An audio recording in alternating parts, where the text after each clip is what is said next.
अरे सीमा जी, इतना सारा सामान देकर गया है आपका भाई?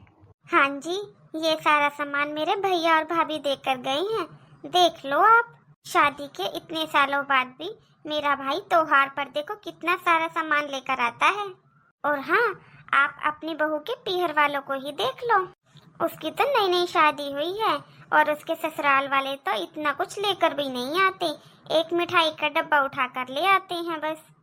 सीमा जी, ये अच्छी बात नहीं है। सब अपने अपने हिसाब से देते हैं। आप अपने आप को बहू से क्यों जोड़ देती हो? क्यों ना बोलूं, बिल्कुल बोलूंगी मैं तो। मेरे पीहर वाले देखो कितना देते हैं, इतना तो कोई भी नहीं देता होगा। और आपकी बहू के घर वाले, उन्हें देख लो, कुछ भी नहीं देते। आपकी बहू का तो भाई आ जाता है बस एक मिठाई का डब्बा लेकर। मैं तो देखो अब ये सारा सामान सबको दिखाऊंगी, सबको बुलाऊंगी, सबको अपना सामान दिखाऊंगी कि मेरा भाई लेकर आया है ये सामान। और देखो अभी बहू को भी बुलाती हूँ। देखो सीमा जी, बहू को बुला तो लो, लेकिन उसको नीचे मत दिखाना। आप तो रहने दो, आप कुछ मत बोलो। बहू जी, मम्मी जी आपने मुझे बुलाया? देख बहू, मेरे पीहर से कितना सारा सामान आया त्योहार का। इसमें एक साड़ी तेरी भी आई है। वैसे मेरे भैया भाभी का कोई नेक नहीं है तुझे सामान देने का, पर वो फिर भी लेकर आई है तेरे लिए एक साड़ी। हाँ मम्मी जी, ये तो आप बिल्कुल सही कह रहे हो। सच में मामा जी और मामी जी बहुत अच्छे हैं। देखो आपको कितना सारा सामान ला कर देते हैं। मम्मी जी, वो मैं आपको कह रही थी, मेरा भाई भी आ रहा है अभी। मम्मी जी, घर में नाश्ते के लिए कुछ भी सामान नहीं है, तो आप कुछ मंगवा देते बाहर मार्केट से। हाँ हाँ बहू, बोलो क्या मंगवाना है? आप चुप रहो जी, आपको मैंने कितनी बार कहा है, औरतों के बीच में मत बोला करो। कब तक आ रहे हैं तेरा भाई? मम्मी जी, सुबह फोन आया था 8 बजे, उस टाइम वो निकल गए थे। अब पहुंचने वाले होंगे थोड़ी देर में। वैसे भी मम्मी जी दूर का सफर है ना, तो थोड़ा टाइम लग जाता है, इसलिए मैंने सोचा कि चाय नाश्ता का कुछ सामान मंगवा लेती हूँ तो नाश्ता हो जाएगा। क्यों, वो घर से खाकर नहीं आए होंगे? मम्मी जी सुबह घर से नाश्ता करके निकले होंगे, सुबह 8 बजे निकले थे, अब दोपहर हो गई है, अब तो खाना खाने का टाइम हो रहा है ना, भूख भी लग रही होगी, इसलिए मैंने सोचा बाहर से कुछ चाय नाश्ता का सामान मंगवा लेती हूँ। बहू, घर में नमकीन बिस्किट रखे होंगे, वही खिला देना नाश्ते में। मम्मी जी, वो नमकीन बिस्किट खत्म हो गए हैं, इसीलिए मैं आपको बोल रही हूँ नाश्ते का सामान मंगवा लो बाहर से। नाश्ते का कुछ भी सामान नहीं है। हाँ तो क्या हुआ, मत खिलाना नाश्ता, खाली चाय पिला दियो। और वैसे भी तेरा भाई अकेला आता है, कौन सा उसके साथ में तेरी भाभी आती है? अरे तेरी भाभी साथ में आएगी तो तेरे भाई का खर्चा नहीं हो जाएगा क्या? और वो लोग खर्चा करना चाहते नहीं हैं। 1 किलो का मिठाई का डब्बा लाता है बस, उसमें क्या ही नाश्ता करवाना है। मेरे पीहर वालों को देख कितना भर भर के सामान लेकर आते हैं। बहू, ये अपने पीहर वालों से ना थोड़ी मुंह माया कम कर दे। बिल्कुल कंगाल हैं तेरे मायके वाले, तो कुछ देना नहीं चाहते, खाली एक मिठाई का डब्बा लेकर हाथ हिलाते चले आते हैं। शर्म भी नहीं आती एक मिठाई का डब्बा लाते हुए। सीमा जी, ये कैसी बातें कर रही हो आप बहू से? बहू, तुम अंदर जाओ, नाश्ता मैं मंगवा दूंगा अभी। नहीं पापा जी, रहने दो। अरे बेटा, तुम परेशान मत हो, वो हमारे समधी हैं, उनके लिए नाश्ता तो मैं वैसे भी मंगवाऊंगा।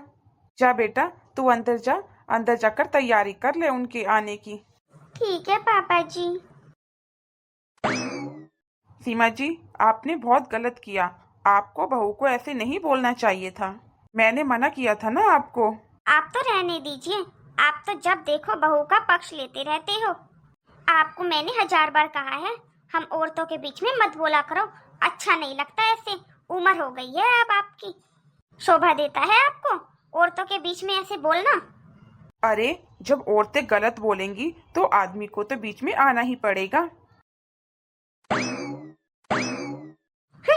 ये सब तो जलते हैं मेरे पीहर वालों से कि आज भी मेरे भाई और भाभी इतना करते हैं मेरे लिए। एक बात तो है, आस पड़ोस की औरतों को सबको बुलाकर दिखावा करूंगी, सब चीजें दिखाऊंगी सबको, सब जल जाएंगी मेरा सारा सामान देखकर। मेरे भैया भाभी जितना करते हैं ना, उतना तो कोई भी नहीं करता होगा किसी के लिए। चलो अब ये सारी चीजें अंदर रख देती हूँ उठाकर। कितनी सुंदर साड़ियाँ लेकर आई हैं भैया भाभी मेरे लिए। फटाफट से ये सारा सामान अंदर रख देती हूँ, फिर शाम को दिखावा कर दूंगी। अपने पड़ोस में सारी औरतों को अभी बुलाऊंगी जाकर मैं। थोड़ी देर बाद। मासी जी प्रणाम। प्रणाम मासी जी। हाँ हाँ, खुश रहो खुश रहो, खुश रहो दोनों। अरे भाई कैसे हो तुम दोनों? हम अच्छे हैं मासी जी, आप बताओ आप कैसे हो? अरे मुझे क्या होना है, देखो तुम्हारे सामने ठीक ठाक भली चंगी हट्टी कट्टी बैठी हूँ। मस्त हूँ मैं तो, एकदम मस्त। हाँ बढ़िया है, ऐसे ही रहो आप हमेशा। हाँ भाई, कहाँ है हमारा त्योहार का मिठाई का डब्बा? अब की बार तो कुछ अलग ही हो गया, अब की बार तो तुम भी आई हो साथ में। वैसे तो ये अकेला ही आता है। हाँ मासी जी, अब की बार मेरा भी मन कर गया तो मैंने सोचा चलो मैं भी चलती हूँ दीदी के घर। चलो बढ़िया है। सुनिए जी, आप जाओ गाड़ी में से पहले वो सारे थैले और सामान निकाल लाओ। हाँ हाँ, मैं ले आता हूँ। अरे ऐसा भी क्या सामान लेके आना, तुम तो हर बार जब भी आते हो एक मिठाई का डब्बा ही लेकर आते हो और तो कुछ नहीं लेकर आते हो। ऐसा क्या सामान लेकर आए हो इस बार? नहीं नहीं मासी जी, इस बार सामान थोड़ा ज्यादा है, 3-4 थैले हो गए हैं। हैं? 3-4 थैले? 3-4 थैले कैसे हो गए? कहीं गलती से किसी और का सामान तो नहीं ले आए उठाकर तुम, जो 3-4 थैले हैं?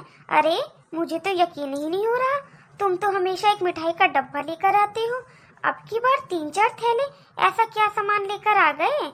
मुझे तो यकीन ही नहीं हो रहा। अरे मासी जी, कुछ सामान तो त्योहार का है और कुछ हमारे कपड़े हैं। क्यों, तुम्हारे कपड़े क्यों आए हैं?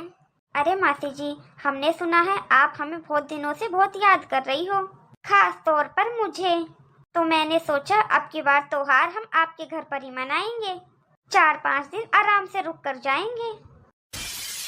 बहू, ये क्या कह रही है तेरे भैया भाभी? हाँ मम्मी जी, सुबह आप ही तो कह रही थी हमेशा तेरा भाई अकेला आ जाता है, तेरी भाभी नहीं आती है, और लाते ही क्या है। इसलिए मैंने भैया को फोन करके बोला भैया आप साथ में भाभी को भी लेकर आना और खूब सारा सामान लेकर आना, और खूब सारे सामान के अंदर तुम अपने कपड़े लत्ते भी लेकर आना, और 4-5 दिन तुम यहीं रुक कर जाना। मेरी मम्मी जी का भी मन लग जाएगा, वो भाभी को बहुत याद करती हैं। मम्मी जी आप इतना याद करती हो मेरे भैया भाभी को, तो मैंने भैया भाभी को दोनों को बुला लिया, और आप ज्यादा कहोगे तो अगली बार मैं इनको महीने के नाम की बुला लिया करूंगी। अरे नाना बहू रहने दे, मैं तो एक मिठाई के डब्बे में ही खुश हूँ, तेरा भाई जो लेकर आता है, मुझे नहीं चाहिए कुछ भी।